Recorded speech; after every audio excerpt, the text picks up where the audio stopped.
So number 10 here, with these two forces, with T in this direction and Q unknown, no friction, we have P, we know the mass of the block, and then they're asked magnitude and direction of Q.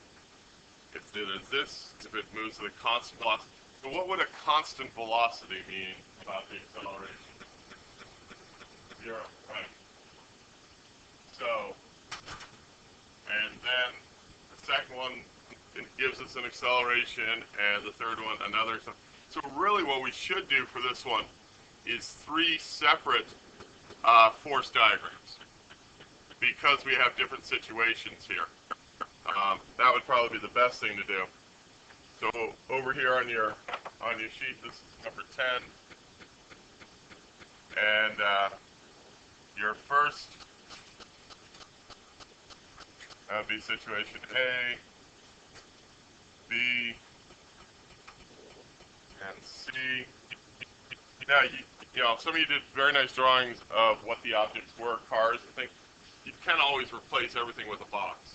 That's, you're like, you know, you don't have the artistic ability of, say, Nate. You can always just draw a box instead.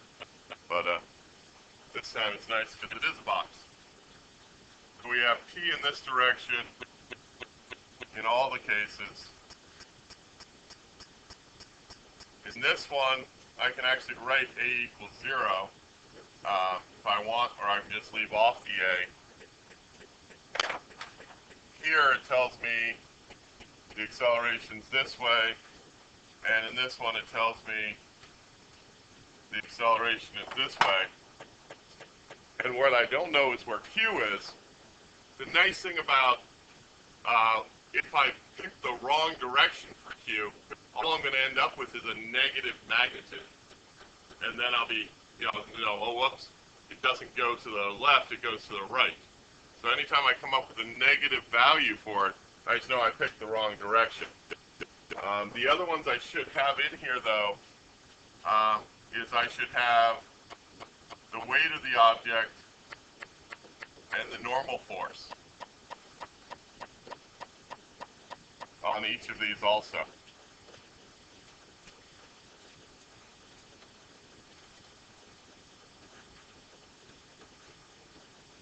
And just to highlight it, I'm going to use a different color.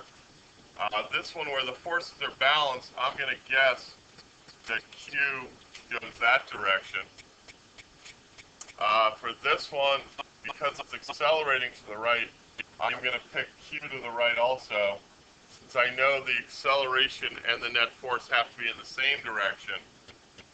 And then in this case, I'm going to take a risk and say that Q goes this way, and hoping, knowing that those two would add up to a net force in this direction, and that could provide that acceleration.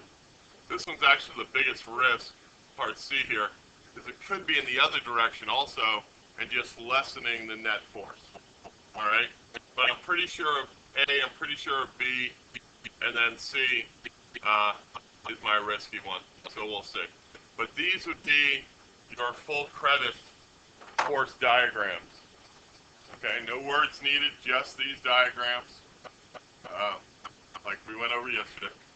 So now I'm going to start with A, and remember this diagram leads me directly into my problem. I'm going to, while I've got forces in both the X and the Y direction, I'm only concerned with the Y direction, with the X direction, excuse me, because I know it's not accelerating in the Y direction and there's nothing that's contributing there. So I'm going to do it the first time in A, but then I'm going to just find every time that the normal force equals the gravitational force. And I can kind of forget about those because they're not affecting P or Q or the acceleration. We will talk later about friction and how that would affect P or Q. But in this case, there's no friction, where it says that.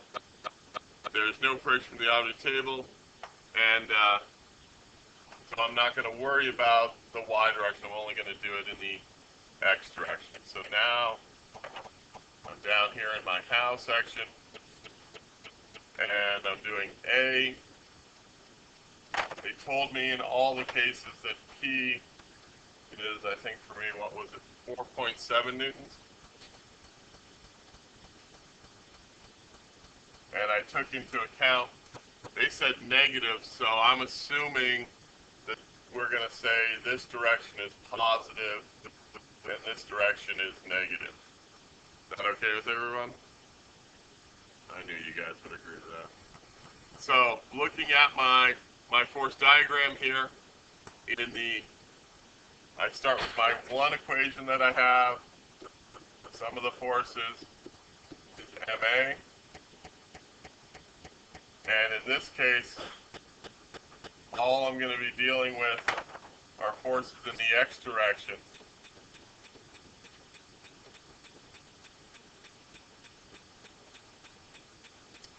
And in the x direction, I have two forces, negative P and positive Q.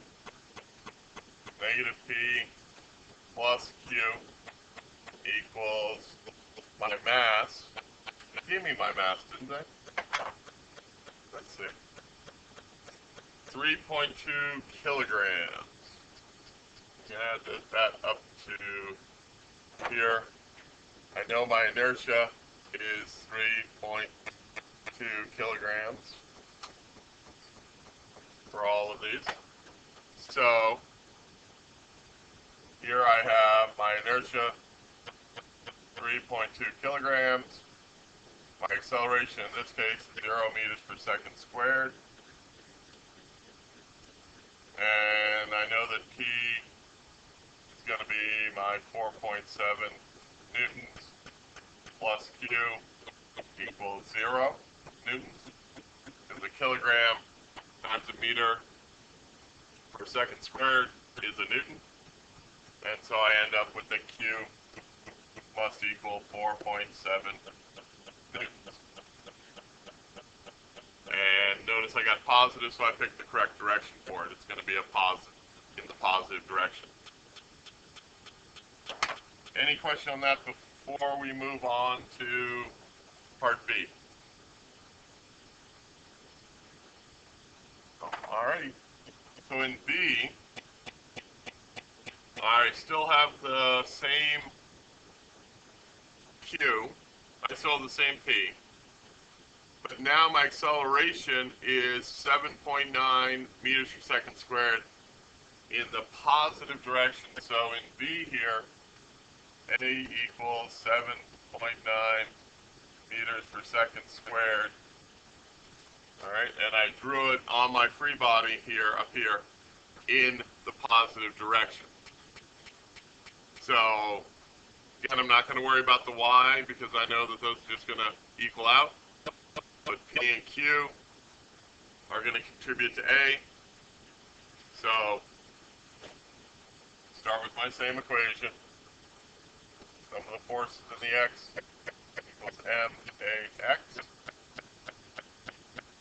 I have negative P plus Q equals my mass, 3.2 kilograms times my acceleration, 7.9 meters per second squared. And then I know my P, negative 4.7 newtons, plus Q equals, I need my calculator.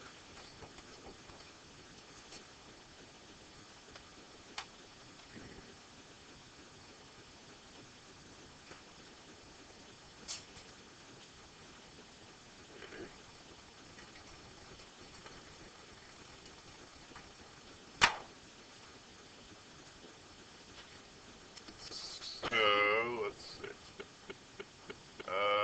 3.2 times 7.9. 3.2 times 7.9. 25.28.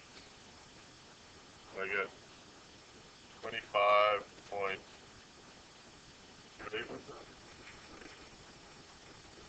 28 newtons.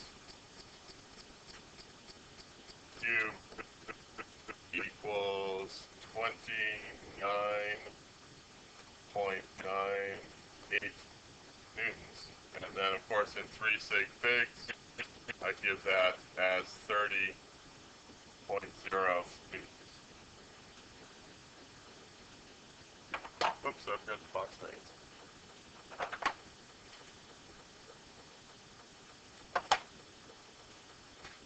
Any questions there on part B before we move on to part C? Yeah.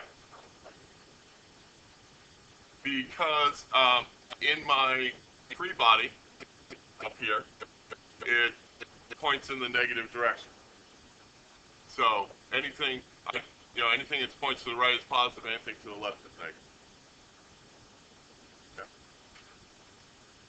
Anything else in B before we move on to C? Okay, in C, my acceleration now points to the left of the negative direction. But also does also my Q. So I'm going to start off the exact same way. See, I know that my acceleration is still, I believe, 7.9, but in the opposite direction.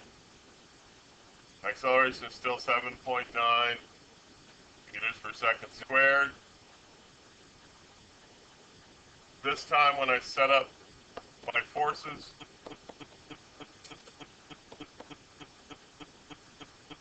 both my forces pointed towards the left, so I have negative P minus Q. This is the part that the whole diagram is for, to be able to set up this one side. All right, so that's why they need to be accurate. And then my mass is again 3.2 kilograms. Right? Is that what it was? Yeah. And now, but now my acceleration was pointing to the left, so it's negative 7.9 meters per second squared. Now I still have the negative 4.7 newtons minus Q equals that, what was that? That was 25.28. Negative 25.28 newtons. And then now I get Q, negative Q equals, let's see, 25.28 minus, I'm going to do, let's see, negative 20,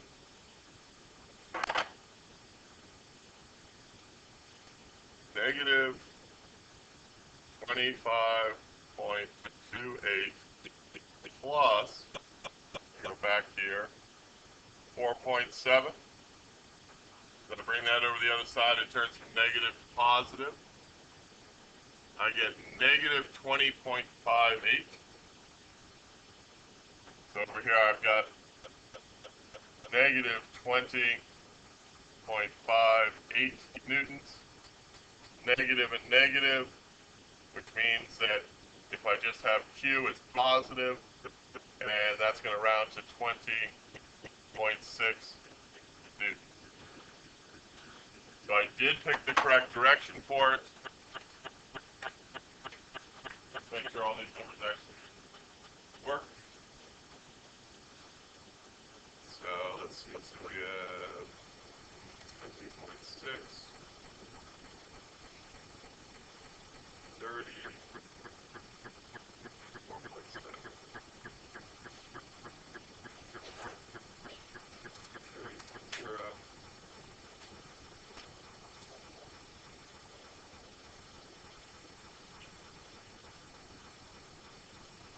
Oops.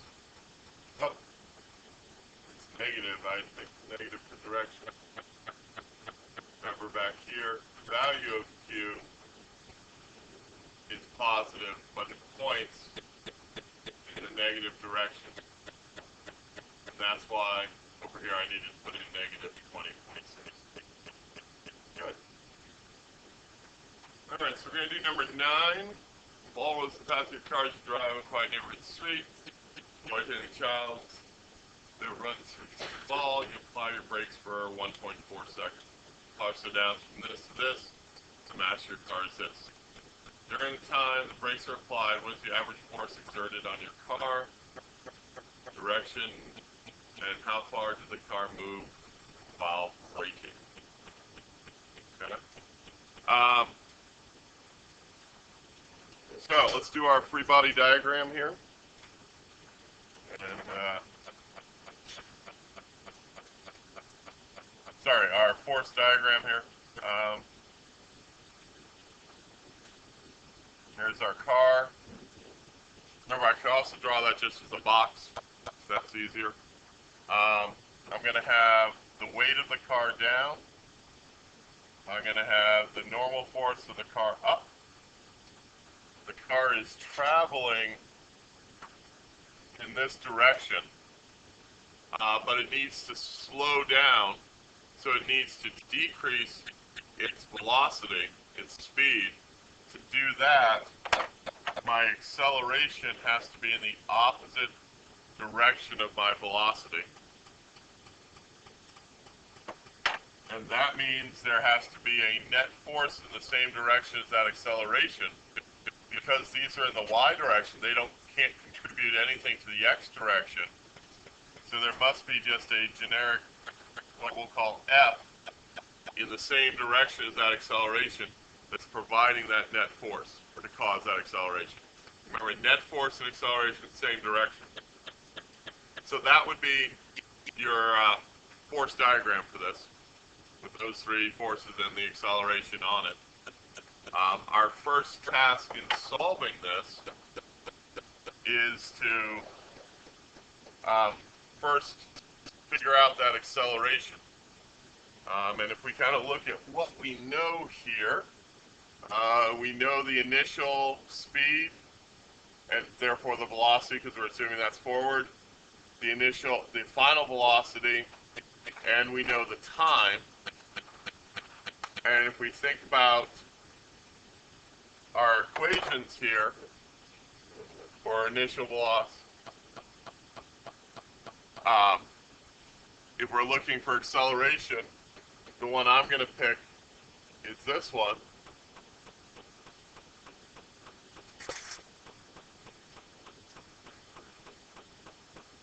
All right, because it has the elements that I know and don't know. So it's, in my case, I guess we all have the same initial and final velocity, just our times and our inertias are different. So V final will be 9.0 meters per second. And I don't have a square there, so I don't know why I'm doing parentheses. Equals 15.0 meters per second plus A, and then for me it's 1.4 seconds. And a little bit of calculation to get A. Let's see, it's going to be negative, which is going to be good, because it being negative goes along with my free body diagram pointing it to the left. And so let's see, I'm going to rearrange that so it's negative, I'm going to put in negative 3 divided by 1.4, and I'm going to get that number. I don't feel like writing it yet, so drop that.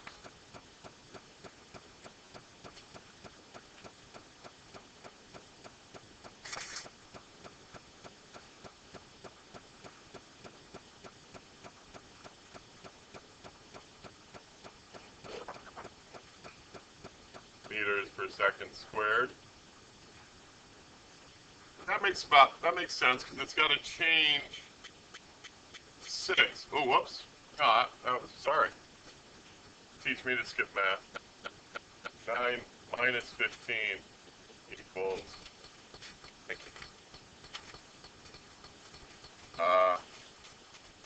A times 1.4.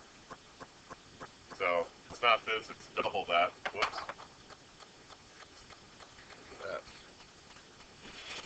That'll teach me. Divided by 1.4. Yeah.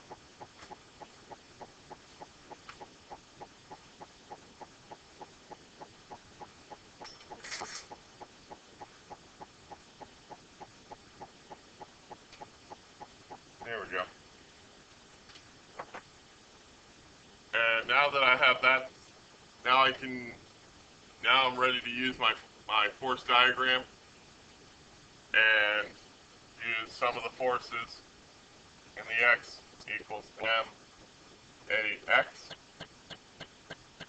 and I only have one force in the x, that would be negative F, and that's going to equal my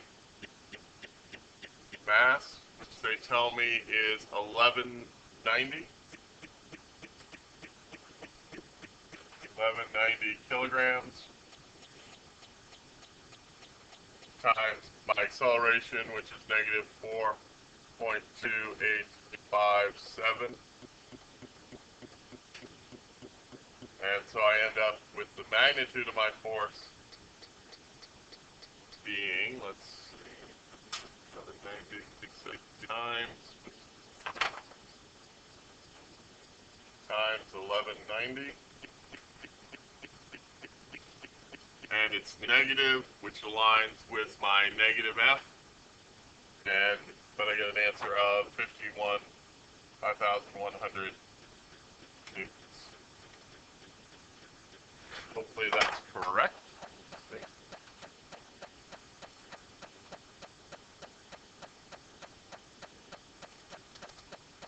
And then the direction is going to be backwards. That's why I got the negative.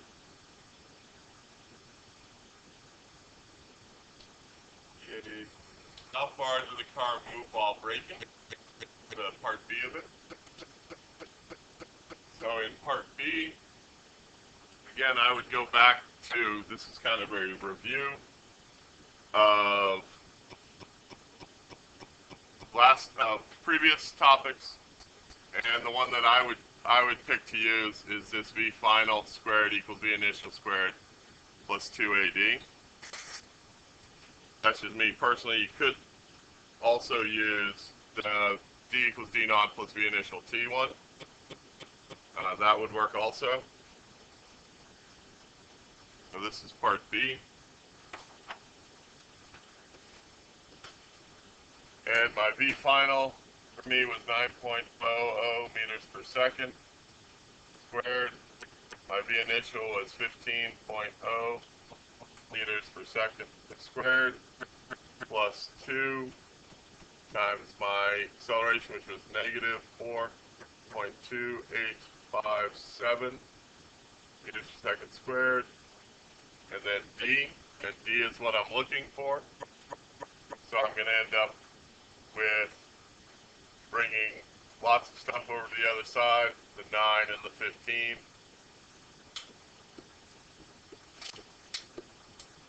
Right, minus, and the most common math mistake here is to drop D squared.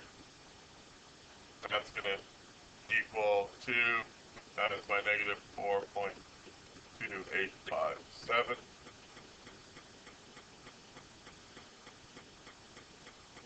And then solving for D, let's clear that. I'm going to take, let's see, 9 squared minus 15 squared, that's my one side, divided by my stuff from the other side, so I get D alone. Stuff on my other side is 2 times, and then, ooh, oh, there's that number. I can go up and find it. There it is. 2 times that number, close the parentheses, enter, and I get 16.8 meters.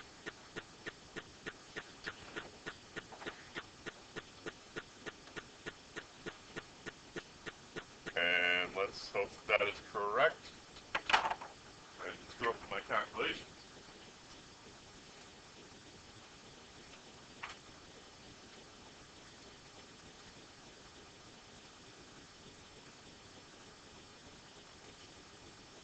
Yeah, and it is. Any questions on any of that before we move on? So, looking at number 5, how much time must a rope stand to accelerate a 1900 car vertically upwards at this? So, in our free body diagram. Here's our car. There's a rope on it, so there's a tension upwards, but it also would have its weight downwards, and then we know that it's also accelerating upwards, right? So I'm going to accelerate this car vertically upwards at this. All right, so there's our free body diagram, or sorry, our force diagram. And so that leads us right into some of the forces we only have in the y direction, so we can label that y equals m-a-y. Technically we start without the y's, but for time. So our forces, which way do you guys want to call positive? Up, okay. So we know, so we're going to have t is positive minus f sub g equals the inertia times this positive acceleration. From our equation sheet, we know that f sub g is m times the gravitational field strength, mg. And so I'm going to rearrange this because I'm interested in t. I'm going to rearrange this so t is by itself, so I end up with t equals ma plus f sub g. So the tension, one way to look at this is the tension is providing the weight and it's providing the force to accelerate it. Because if it was just hanging there, it would just be providing the weight. Here, this way it's providing both, so it has to provide extra. So substituting in ma plus mg, enter less numbers, we can have ma plus g, and now it's substituting in my numbers. My mass, my inertia, they tell me, is 1,900 kilograms. My acceleration, they told me, was 0.5 meters per second squared. Those two numbers are different for each person. Plus, I'm assuming this is on the Earth, so 9.80 meters per second squared. And then I'm going to get t equals, so pull out my handy dandy calculator, 1,900. First put down my pen first.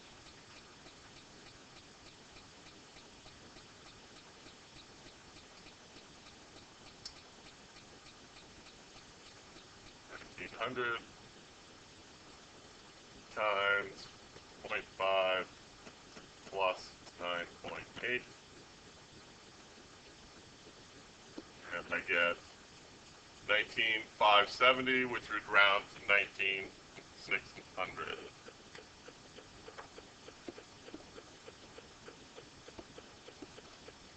And it's positive, which tells me I picked the correct direction for it. So let's see if that works.